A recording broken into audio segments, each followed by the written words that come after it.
আমরা এই সিজনটা শেষ হলে আপনাদের মধ্যে যারা এই পাতা না পুড়িয়ে এই পাতাগুলোকে জসিম স্যার যেভাবে বলেছেন গর্ত করে গর্তের ভিতরে ফেলে জৈব সার তৈরি করবেন, তাদের মধ্য থেকে আমি জসিম স্যারের কাছ থেকে একটা ঘোষণা আশা করব যে তাদের মধ্য থেকে 3টা 4টা 5টা পুরস্কার ঘোষণা করা অথবা জোন ওয়াইজ পুরস্কার ঘোষণা করা।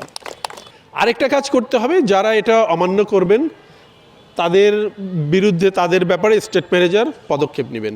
সেটা আমরা এরকম আয়োজন করে করব না, কারণ শাস্তিটা আমরা আয়োজন করে করব না। আমি আশা করি স্টেট ম্যানেজার এ ব্যাপারে আর একটু কঠোর ব্যবস্থা নেবেন। উনি যেখানেই দেখবেন যে পাতা পোড়ানো হচ্ছে আমরা তাকে অবহিত করব। এবং আপনারা যারা শুনছেন আপনারা একটু জেনে রাখবেন যে এই পুরো দায় দায়িত্ব তত্ত্বাবধানের দায়িত্ব হলো স্টেট ম্যানেজারের। আপনারা যদি দেখেন কোথাও এরকম পাতা পোড়ানো হচ্ছে তাকে তো নিষেধ করবেনই, তিনি তাকে প্রাথমিকভাবে নিষেধ করবেন, কারণ তিনি হয়তো ভুলে গেছেন বা জানেন না, নিষেধ করবেন। নিষেধ করার পরেও যদি তিনি বিরত না থাকেন আপনারা অনুগ্রহ করে স্টেট ম্যানেজারকে অবহিত করবেন।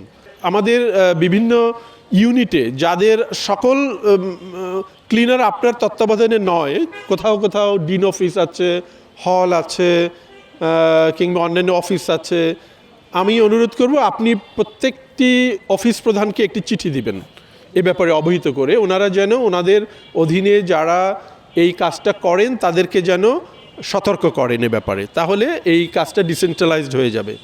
আজকে অনুষ্ঠানে সিটি কর্পোরেশনে কেউ থাকলে খুব ভালো হতো, কারণ শহীদ মিনারটা আসলে সিটি কর্পোরেশনের ক্লিনাররা ওখানে কাজ করেন।